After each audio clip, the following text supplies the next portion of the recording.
Eu queria falar um pouquinho, então, Alan, mais da LDO. A gente tem, por exemplo, uma previsão de gastos de 12 bilhões e 800 milhões só para o funcionamento do Congresso Nacional, né? Só de servidores, o Congresso Nacional tem mais, né, em número do que 70%, uma grande parte dos municípios brasileiros. Quer dizer, a população dos municípios, 70 e poucos por cento dos municípios brasileiros, é menor do que a quantidade de servidores no Congresso, né? Isso a gente vai ter que esperar uma boa vontade dos nossos parlamentares para mudar algumas coisas ali, reforma administrativa, porque é um gasto, 13 bilhões quase por ano, dá mais de 1 bilhão por mês para a manutenção do funcionamento do Congresso. É demais. É demais, é um absurdo. E volta naquela questão, né, Lacombe? O orçamento é limitado, então esses 13 bilhões estão deixando de ser usados em outras áreas, como saúde, como educação, como segurança pública. Apenas aqui, para efeito de ilustração, tem esse dado aqui. Por exemplo, o orçamento de 2021 do governo federal para a segurança pública foi de 12 bilhões. Então, a gente está falando que o orçamento do Congresso é maior do que o orçamento para a segurança pública num país que tem 70 mil assassinatos por ano. É duro. É maior do que o orçamento de muito ministério também. Eu esqueci o número exato, mas é maior do que o orçamento de muito ministério. Maior que saneamento básico, por exemplo, muito maior. Enfim, é um número astronômico. Estamos fazendo as escolhas erradas. Constantino, acho que agora voltou o sinal do Consta. Alan, boa tarde. O Departamento de Estado americano divulgou essa semana o documento Declarações de Clima de Investimentos de 2021, que analisa 170 países, né?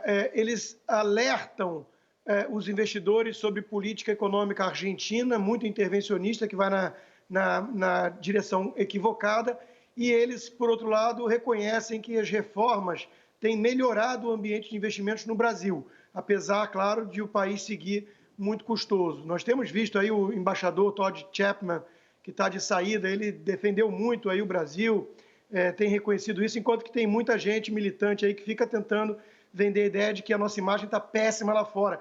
E às vezes são os mesmos que defendem, por exemplo, a Argentina, né?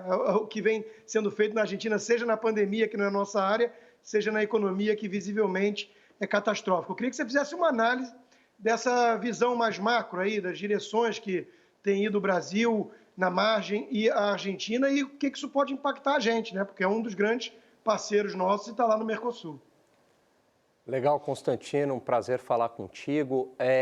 A gente percebe, apesar, né, de uma ineficiência ainda muito grande por parte do Estado brasileiro, com gastos muito excessivos, mas há uma mudança muito estrutural de paradigma, eu digo a partir de 2016, com uma mentalidade mais liberal, né, no Brasil. Então, isso começou ali com o governo Temer, com algumas reformas bastante importantes, reforma trabalhista, a própria PEC dos gastos, uma tentativa de reforma da Previdência.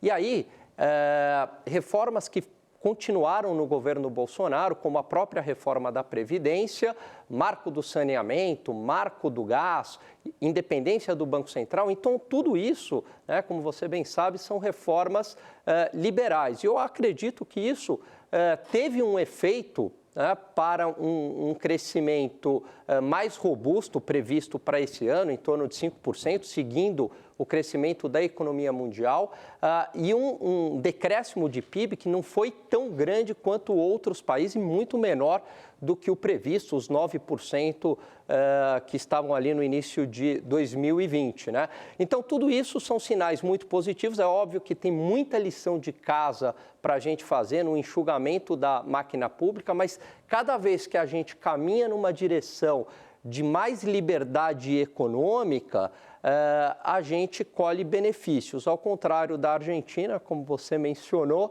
que caminha em medidas cada vez mais estatizantes e isso tem prejudicado bastante o país. É claro que uma deterioração da economia do nosso vizinho é ruim porque a Argentina acaba sendo um parceiro comercial para o Brasil. Não o principal, mas acaba tendo um efeito sim para a nossa economia.